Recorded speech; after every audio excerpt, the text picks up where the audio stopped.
संजना जी यहां पर बैठी थी। संजना जी से जुड़ा मेरे पास में एक बहुत रोचक किस्सा है। संजना जी की उम्र लगभग 25 या 26 साल उस वक्त रही होगी और मैं अजमेर से जयपुर के बीच में जो सचिन पायलट एक पदयात्रा कर रहे थे उसको कवर करने के लिए उस रैली में मौजूद था। और उस रैली के बाद में मैंने संजना जी को आज देखा है। उस बीच उन्होंने एमएलए का चुनाव लड़ा और एमपी का चुनाव लड़ा और बहुत कम उम्र में आज वो देश की सबसे बड़ी संसद में बैठी हैं।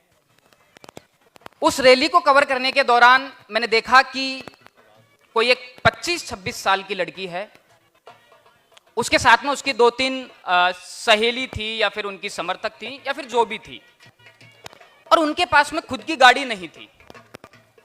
उनकी कोशिश थी कि वो अपनी बात मीडिया के द्वारा किस तरह से पहुंचाएं। जयपुर का पूरा मीडिया वहां पर मौजूद था, दिल्ली का मीडिया वहां पर मौजूद था और यह संयोग था कि वो जिस गाड़ी में बैठी थी, क्योंकि एक बड़ा इवेंट था सचिन पायलट जी का और हम पैदल चल रहे थे, जब हम थक गए तो हम गाड़ियों में बैठ गए। तो जिस गाड़ी में मैं बैठा संयोग से वहीं पर संजना जी मुझे मिल जाती हैं। 2 मिनट मेरी बातचीत होती है, मुझे पता चला कि ये अलवर के किसी गांव से आती हैं, बहुत कम उम्र है लेकिन राजनीति में आने की इच्छुक हैं। और संजना जी ने इच्छा जाहिर की कि वो अपनी बाइट देना चाहती हैं। तो मुझे शायद लगता है, मैं हो सकता है कि मेरी बात में सच्चाई ना हो, लेकिन मुझे ऐसा लगता है कि शायद जयपुर का पहला ऐसा मैं पत्रकार था जिन्होंने संजना जी का इंटरव्यू किया। उस वक्त उनकी प्रोफाइल किसी पंचायती राज नेता के जैसी थी और जब चुनाव नजदीक आया तो कांग्रेस ने उनको टिकट दे दिया। उसके बाद में पूरे देश के मीडिया ने उनको कवर किया। जब उन्होंने संसद का चुनाव लड़ा तो दिल्ली के मीडिया ने उनको कवर किया। लेकिन उनकी जो पहली बात थी, चूंकि मैं एक छोटे चैनल में काम करता था और एक छोटे चैनल से उनकी बात वहां तक पहुंची कि आज वो देश की सबसे बड़ी संसद में बैठी हैं। मुझे लगता है कि आपको एक बार संजना जी के लिए जोरदार तालियां बजानी चाहिए। आज अलवर से हम पत्रकारिता की संभावनाओं की बात कर रहे हैं। हम न्यू एरा ऑफ जर्नलिज्म पर डिस्कस कर रहे हैं और मुझे याद आता है कि ये महातपस्वी भरतरी जी की धरती है। यहां पर सज्जन बैठे हुए हैं, माफ करना मैं आपका नाम तो रिकॉल नहीं कर पा रहा हूं।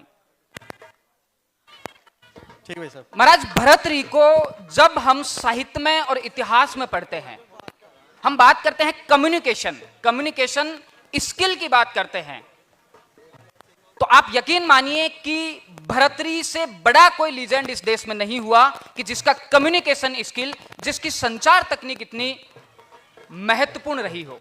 आज भरतरी हिंदी साहित्य में पढ़ाए जाते हैं, इतिहास में पढ़ाए जाते हैं और कमाल की बात है कि लोक कथाओं में उनका जो स्थान है उसका एकमात्र कारण है कि भरतरी की जो स्पिरिचुअल पावर था वो इतना स्ट्रांग है कि वो उस लेवल पे आज कम्युनिकेट करते हैं। मैं दौसा जिले से आता हूं, जयपुर में रहता हूं। मेरे दौसा जिले में एक मेला लगता है, मेहंदीपुर बालाजी का मेला। मैं उस मेले में कभी नहीं गया, लेकिन मैं बचपन में भरतरी जी के मेले में 5 बार गया हूं। इसका कारण है कि लोक कथाओं में भरतरी जिंदा है, हमारे लोक गीतों में भरतरी जिंदा है। तो आप समझ सकते हैं कि हमारे जीवन में संचार का कितना बड़ा योगदान है। मैं फैज अहमद फैज के एक नज्म से अपनी बात को शुरू करूंगा। फैज अहमद फैज ने लिखा कि ये दाग दाग उजाला, ये सब गजीदा शहर, वो इंतजार था जिसका, ये वो शहर तो नहीं, ये वो शहर तो नहीं कि जिसकी आरजू लेकर चले थे यार कि मिल जाएगी कहीं ना कहीं। आपको बता दूं कि फैज अहमद फैज एक शायर के साथ साथ पत्रकार भी थे और समाज को देखने का उनका नजरिया एक शायर के साथ साथ वो नजरिया भी था जो एक पत्रकार का नजरिया होता है। फैज अहमद फैज ने ये नज्म अगस्त 1947 में लिखी, जब हिंदुस्तान को आजादी मिली। और आज भी जब कभी लगता है कि 1947 के जिस ख्वाब को लेकर हम आगे बढ़े थे या फिर जो ख्वाब हमने आजादी के बाद में बुना था वो कहीं धूमिल होने वाला है, वो ख्वाब हमारा साकार होता नहीं दिख रहा, तो मुझे फैज अहमद फैज की ये नज्म याद आती है।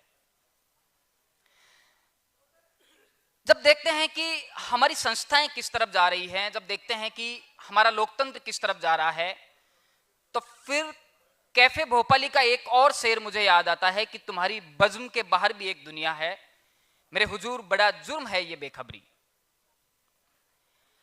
मैं अपने विषय पर लौटूंगा कि पत्रकारिता की भविष्य में संभावनाएं क्या हैं, लेकिन उससे पहले इतिहास को थोड़ा सा टटोल लेना जरूरी है कि हमारी जड़ें कहां तक पहुंची हैं। इस बात को यहां पर करने का कोई औचित्य नहीं है कि हमारे आजादी के आंदोलन में पत्रकारिता का और पत्रकारों का कितना योगदान था और क्या योगदान था। 1826 में एक अखबार शुरू होता है जिसका नाम था उदंड मार्तंड। कानपुर के जुगल किशोर शुक्ल ने उसको शुरू किया था और उस अखबार का एकमात्र एजेंडा था कि देश के अंदर ब्रिटिश विरोधी गतिविधियों को हिंदुस्तान की जनता के बीच में पहुंचाया जाए और राष्ट्रवादी पत्रकारिता की जाए। लेकिन हम विडंबना देखिए कि महज 1 साल से भी कम समय के भीतर वो अखबार बंद हो गया और उसका एकमात्र कारण था कि उसके संपादक के पास में पैसे नहीं थे। 79 एडिशन उस अखबार के निकल पाए और उसके बाद में ऐसी मजबूरियां बनी, ऐसे हालात बने कि उस अखबार को वहां पर बंद कर दिया गया। जब यह अखबार बंद हुआ तो शुक्ल जी ने अपने अंतिम संपादकीय में लिखा कि आज दिवस लो उग चुक्यो मारतंड उदंड, अस्ताचल को जात है दिनकर दिस अब अंत। यानी कि आज पत्रकारिता का अंत हो चुका है। अब नई पत्रकारिता की संभावनाओं पर अगर बात की जाए तो आज की पत्रकारिता पर प्रमुख रूप से जो आरोप लगते हैं, यानी कि 2-3 शब्द हैं, उन शब्दों को इतना मार्केट किया गया है, इस तरह से समाज के बीच में डिलीवर किया गया है और उन्हीं पर आज मैं बोलने वाला हूं। एक बड़ा चर्चित शब्द है प्रोपेगेंडा, यानी कि आज के पत्रकार, आज की पत्रकारिता प्रोपेगेंडा बेस्ड पत्रकारिता है कि बड़े बड़े मीडिया हाउसेज में बैठ के प्रोपेगेंडा सेट किए जाते हैं।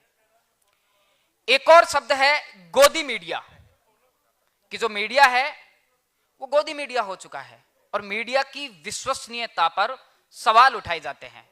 और एक शब्द है ट्रोलिंग। आज ट्रोलिंग शब्द तो इतना चर्चित हो चुका है कि बार बार इस शब्द को दिन में 10-5 बार इस शब्द से हमारा राब्ता होता है। सबसे पहले गोदी मीडिया पर अगर मैं प्रकाश डालूं, वैसे तो हमारी अगर पत्रकारिता का प्राचीन इतिहास देखा जाए तो 25,000 साल पहले होमो सोपियंस की गुफाओं में गुफा चित्र मिले हैं, यानी कि संचार हमारी 25,000 साल पहले भी आवश्यकता थी। लेकिन अगर वर्तमान पत्रकारिता का जो स्वरूप है वो कहां से शुरू हुआ, मैं द्वितीय विश्व युद्ध की तरफ आपको लेकर चलूंगा। जब द्वितीय विश्व युद्ध समाप्त हुआ तो मित्र राष्ट्रों ने जर्मनी में सिविल कोर्ट लगाए। एक न्यूरेमबर्ग करके जर्मनी में जगह है, वहां पर उन लोगों को बुलाया गया जो हिटलर के सहयोगी थे। उन लोगों में कवि थे, पत्रकार थे, लेखक थे, यानी कि जो वहां के इंटेलेक्चुअल लोग थे, उन सबको बुलाकर यह पूछा गया कि जब हिटलर नाजीवाद के नाम पर लोगों का नरसंहार कर रहा था तो आप लोग क्या कर रहे थे। तो सभी लोगों ने कहा, जो हिटलर के मंत्री थे, जो हिटलर के सहयोगी थे, कि उस दौर में नाजी कौन नहीं था। जिस दौर में हर कोई नाजी बना हुआ था, उस दौर में हम भी नाजी थे। यही बात अक्सर गोदी मीडिया को लेकर है कि जिस दौर में एक इस तरह की पत्रकारिता शुरू हो चुकी है, एक लकीर खींच दी गई है कि जिस दौर में जब हर कोई गोदी मीडिया है, तो जो अपने आप को गोदी मीडिया नहीं होने का दावा करता है उसके भी अपने सच है। 2 सदी बाद में जाओगे तो फ्रांसीसी क्रांति से देखिए। फ्रांसीसी क्रांति के बाद में जब लोगों से पूछा गया कि आप क्रांति में शामिल क्यों हुए, तो कहते हैं कि भीड़ तंत्र, कि भीड़ में शामिल हो जाना। कि जब हमारे पड़ोसी क्रांति कर रहे थे तो हमें भी लगा कि हमें भी क्रांति करनी चाहिए। जब हमारा दोस्त क्रांति कर रहा था तो हमें भी लगा कि हमें भी क्रांति करनी चाहिए।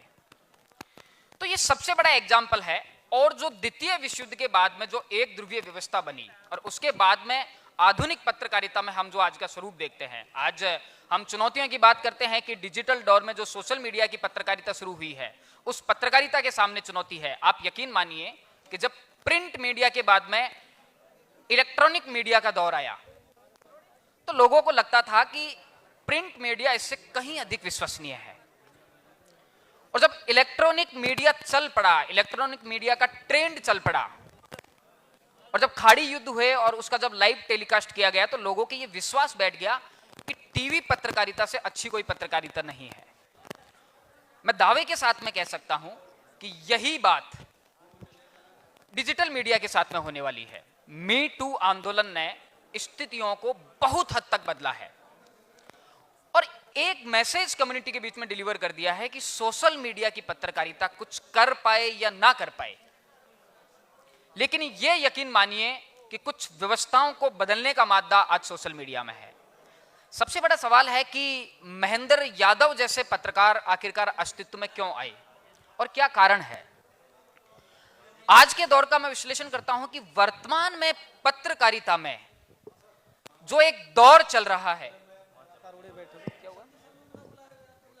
वर्तमान में पत्रकारिता में जो एक दौर चल रहा है, उसे मैं कहता हूं कि बड़े संस्थानों के खिलाफ नागरिकों ने एक बड़ा जन विद्रोह कर दिया है। जैसा जन विद्रोह बॉलीवुड के खिलाफ किया, जब यह नैरेटिव बनने लगा कि स्टार का बेटा स्टार बनेगा, जब यह नैरेटिव बनने लगा कि बड़े प्रोडक्शन हाउस से ही स्टार निकलेंगे, तो हमारे बीच में ओटीटी आया और छोटे स्टार्स को काम मिलने लगा। जब मीडिया हाउसेज ने अपनी मनमानी की, तो आपके अलवर से एक महेंद्र यादव नाम का लड़का माइक उठाता है, बाड़मेर से अशोक सेरा नाम का एक लड़का माइक उठाता है, बाड़मेर के मुनावाबाद से महेंद्र सिंह नाम का एक लड़का माइक उठाता है, शेखावाटी से खुशबू चौधरी माइक उठाती है। ये वो लोग हैं जिनका पत्रकारिता से कोई वास्ता नहीं था, लेकिन जब जनता को लगा कि जो बड़े मीडिया हाउसेज हैं वो मेरी खबर नहीं दिखा रहे हैं, और जब जनता को लगा कि मेरी खबर का बड़े मीडिया हाउसेज से कोई वास्ता नहीं है, तो जनता ने विद्रोह किया और उसे हम देखते हैं क्षेत्रीय पत्रकारिता।